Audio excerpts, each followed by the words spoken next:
Talk show with ওয়াইটিডি, নতুন episode, নতুন guest. Souvik, নমস্কার সকলকে। কেমন? অনেকদিন পরে। অনেকদিন পরে দেখা হলো। আগে বলো, তুমি কেমন আছো? এই চলছে ও।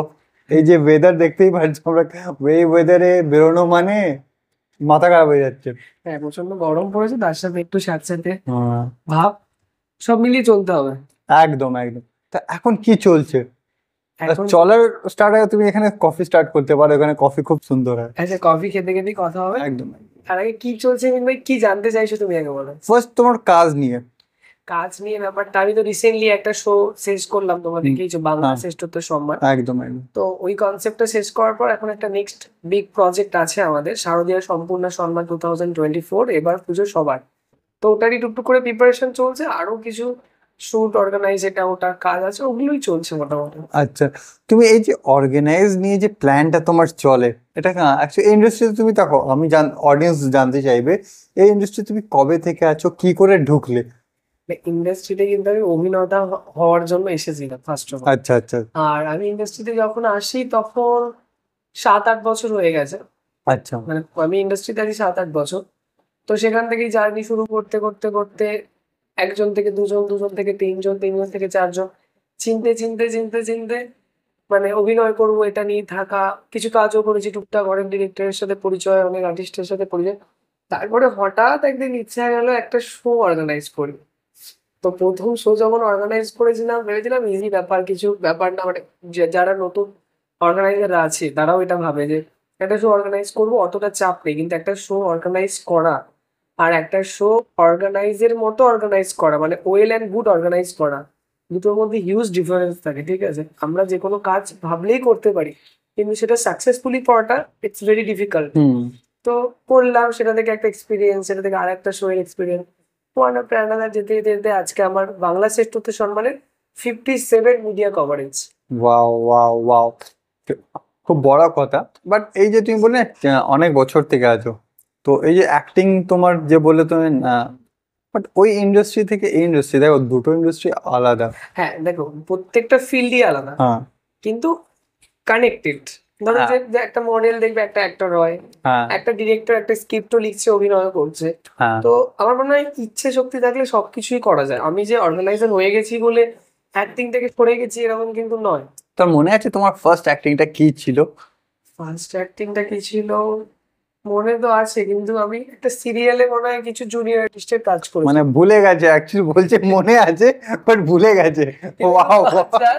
বাট আমি কোন সিরিয়ালটা করেছিলাম মনে নেই, কিন্তু আমি হ্যাঁ আমি একটা জুনিয়র আর্টিস্টের কাজ করেছিলাম, এটা মনে আছে আমার। ঠিক আছে, এমন কোন রোল করেছো যেটা তোমার মনে আছে? দেখো, কাজ তো আমরা কেউ কোনোদিন কিছুই বলি না, আমার সব কাজই মনে আছে। ঠিক আছে, কারণ ওগুলো ওটা আমাদের ভালোবাসা না কিছু হয় না, কেন ওটা ফেভারিট যেটা আমরা বলি। ফেভারিট যেটা বলতে আমার লাস্ট কাজ খুব যেটা ভালো লেগেছে, ওটা আমার মানে সব কাজগুলোর মধ্যে পছন্দের, মানে প্রত্যেকটা কাজই ভালো, কিন্তু ওই কাজটা খুব ভালো করেছিলাম আমরা, শুটটাও খুব এনজয় করে করেছিলাম। ওটা হলো কি, ডিরেক্টর অনেক চৌধুরী, একটা নেক্সটই বলিউডের একটা কাজ আসছে, আমার কো অ্যাক্টর ছিল আলকারিয়া হাসিনা। আচ্ছা তো আচ্ছা। ওখানেই একটা সাইলেন্ট মুভি, মানে কিভাবে অ্যাক্টরদেরকে খুন করা হয় আগেকার যুগে, সেটা নিয়ে একটা মুভি। আর ওখানে আমি একটা ড্রাগ অ্যাডিক্টেড এর ক্যারেক্টার করেছিলাম, পুরোটাই সাইলেন্ট ক্লিপ গেছিল আমার, 5 মিনিট বা 6 মিনিটের একটা এরকম ছিল। তো ওটাই আমার খুব ভালো লেগেছে, মানে আমি সাইলেন্ট, পুরো এটা দেখানো হচ্ছে সাইলেন্ট ব্ল্যাক অ্যান্ড হোয়াইটের ছবি, অত সুন্দর একটা থিম, যেখানে আমার কত ভালো ভালো অ্যাক্ট্রেসদের সাথে কাজ করলাম, আর বলিউডের মতো একটা কাজ, ওটা খুব মেমোরেবল একটা কাজ ছিল সব মিলিয়ে। আচ্ছা, তাহলে আমাকে একটা কথা হলো, এই যে আজকাল সত্যি কথা বলতে গেলে গলি গলিতে অর্গানাইজার। হ্যাঁ, এটা ঠিক। শুধু অর্গানাইজার না, গলিতে গলিতে অর্গানাইজার, মডেল, ডিজাইনার, সবাই হ্যাঁ, সবকিছু। এখানে তুমি সত্যি কথা বলতে গেলে ডিজাইনার বলে আমার কমেডি হয়ে যায়, কারণ আমি রিসেন্টলি একটা বলছি, আমি একটা শোতে কভারেজ করতে গেছি, ঠিক আছে? তো ওখানে বলছে কি, ডিজাইনার বলছে এটা তো আমার ডিজাইন, আমার রেডি করা, বাট ধরা পড়ে গেছে কেন কি আমার অনেকজন জানে আমি মিডিয়াতেও আছি। হ্যাঁ, সেটা। কেন এবার কেউ যে ড্রেসটা কিনেছে ধর্মতলা থেকে, আচ্ছা, পেছনে যে প্রাইস লেখা থাকে না, ধরা পড়ে গেছে। বলছি না ওই প্রাইসে বিক্রি করি। আমি বললাম আচ্ছা, আমরা তো জিরো, আমরা কিছু বুঝতে পারবো না। ব্যাপারটা দেখো, প্রত্যেকেই একটা, আমার মনে হয় হতেই পারো তুমি আজকে নিউজ চ্যানেল, সেটা মডেল হোক বা ডিজাইনার হোক বা দেখো আমি একটা অর্গানাইজার হয়েছি আজকে, আমার শো যত বড় হিট করুক না কেন, আমি যে বিশাল কিছু তা নয়, কিন্তু আমার আমার থেকেও উচ্চ পদস্থরা আছে, ঠিক আছে? তো আমার মনে হয় ইচ এন্ড এভরি টাইম আমাদের শেখাটা খুব দরকার। একদম একদম। একটা কথা আছে দেখবে, life is education, education is life. তো প্রত্যেকটা সময় যদি আমরা ভালো করে শিখতে পারি না ইন্দ্রনীল, হুম, তো আজকে যে তুমি আজকে অন্যজনকে বললে, এই বলার সুযোগটা কেউ পাবে না। একদম একদম ঠিক একদম আছে, তো আমরা নতুন সবাই নিউ কমার্স থাকি, তো আমরা শিখে নেবো না, শিখে নিতে তো কোনো প্রবলেম নেই। একদম একদম। আর শিখলে কিছু খারাপও হয়ে যায় না, বরঞ্চ শিখলে তুমি বরঞ্চ আরো সবচেয়ে- আগে বেরোতে পারবে। আর লোক সত্যি কথাগুলো বলে না, এটা বন্ধ দেখো, সত্যি কথা এই ইন্ডাস্ট্রিতে না অনেক অনেক লোক আছে যে খুব ভালো কাজ করে। আমার সত্যি কথা বলতে গেলে আমি তোমার আই থিঙ্ক তোমার সাথে আমার 8-9 মাস আগে কন্ট্যাক্ট হয়েছিল একটা। আরো বেশি হবে। হ্যাঁ, আমার মনে 8-9 মাস ম্যাক্স মিনিমাম তো হবেই। হ্যাঁ হ্যাঁ ওটাতে আমি আসতে পারিনি, আমার মনে আছে। হ্যাঁ, আমার স্টার্ট অফ দ্য ইয়ার। হ্যাঁ, যেটাতে আমি আসতে পারিনি। ওর পরে আমাকে কেউ একজন বললো কি, আমার একটা বন্ধু গেছিল পরের এপিসোডে আই থিঙ্ক, আর তোমাদের যখন অন্য কোনো একটা শুট ছিল ওটাতে আমি গেছিলাম, হ্যাঁ আমার রিপোর্টার গেছিল আদিত্য। তো দেখো, কাজ তো সবাই করি, আর আজকে খালি এই যে বললে না, তুই বললো গলি গলিতে ডিজাইনার, এটাও নয়, গলি গলিতে রিপোর্টারও হয়ে গেছে জানো। হ্যাঁ, একটা করে সবাই, আমি সবই জানি ব্যাপারগুলো যেহেতু আছি ইন্ডাস্ট্রিতে, একটা করে সবাই কি করে দেবে, বোম কিনে নিয়েছে, একটা করে ইউটিউবের চ্যানেল খুলে নিয়েছে, সবাই রিপোর্টার, কারো কিন্তু পারফেক্ট বুম বলেছে, অন্য কিছু ভেবো না। আরে হয় কেন, তুই বলে আচ্ছা, মানে যারা রিপোর্ট হলো আমরা খবর এটা নিয়ে কপি করলাম, নিউজ মাইক বলছে, নিউজ বুম বলছে, তো এটাই কাউকে ডিসরেসপেক্ট করছি না, আর আমার ডিসরেসপেক্ট করার ইচ্ছেও কাউকে নেই, বিকজ প্রত্যেকের ফিল্ডে প্রত্যেকের মতো জার্নি করে। তবে হ্যাঁ, প্রত্যেকটা জিনিসেরই একটা, আমরা যখন স্টার্ট করবো প্রত্যেকটা জিনিসেরই একটা পন্থা থাকে বা ধারা থাকে, এইভাবে এগোতে। যেমন আমরা পড়াশোনাও করি, কেউ তো আর 11-12 একবারে গিয়ে উঠে যায় না, একদম বা কেউ একবারে কলেজে গিয়ে অ্যাডমিশন দেয় না। তো ক্লাস 1টা তাহলে আর থাকতো না। তো শুরুটা না জেনে করা, বা আমি না জানলেও কারো থেকে হেল্প নেওয়া, রিসার্চ করা। আজকাল গুগল ইউটিউবে সব পাওয়া যায়, একদম। এগুলো জেনে যদি করি তাহলে কেউ কিছু বলতে পারবে না, জিনিসগুলো আরো সুন্দর হয়। আর সবথেকে বড় কথা হবে আজকাল না ইলিগেল বেশি হয়ে গেছে। এইটা নিয়ে আমি কথা বলতে চাই না। না, এটা নিয়ে আমি আমি বলবো, কেন কি দেখো তোমার সাথে আমি টকশো মানে এটা নয় কি ভাই খালি সত্যি কথাটাই বলবো, কেন দেখো আমরা সবাই জানি Definitely. একটা ইন্ডাস্ট্রি, কোনো ইন্ডাস্ট্রি, আমি শুধু আমরা যে ইন্ডাস্ট্রিতে আছি এটা নিয়ে কথা বলবো না, সব জায়গা।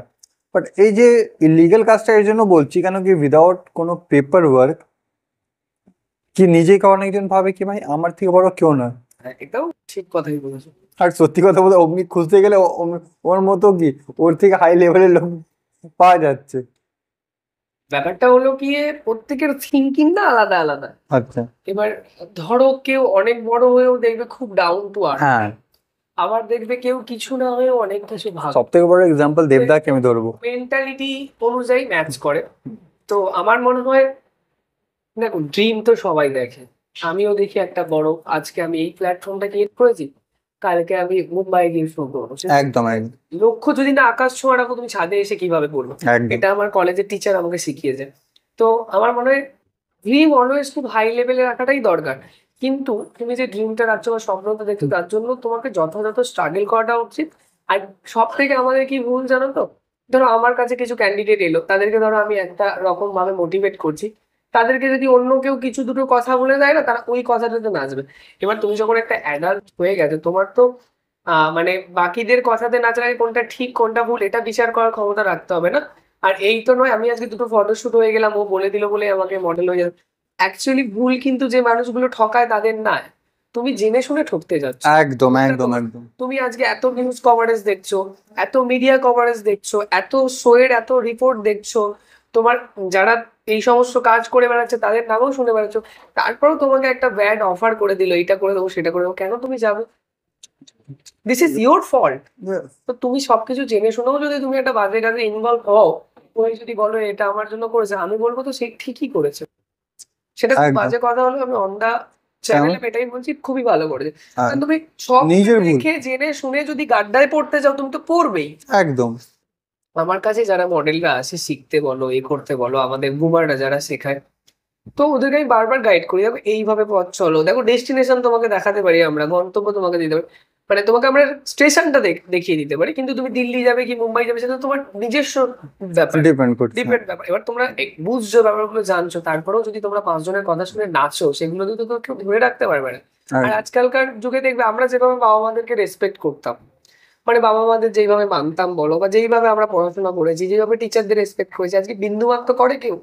করে না। তারা সবাই সবকিছু জানে, এটাই তো খুব বড় ফল্ট। একদম। মানে তাদেরকে তুমি কি শেখাবে? তারা সব জানে, তোমার কথা শোনার মতো সময় তাদের নেই।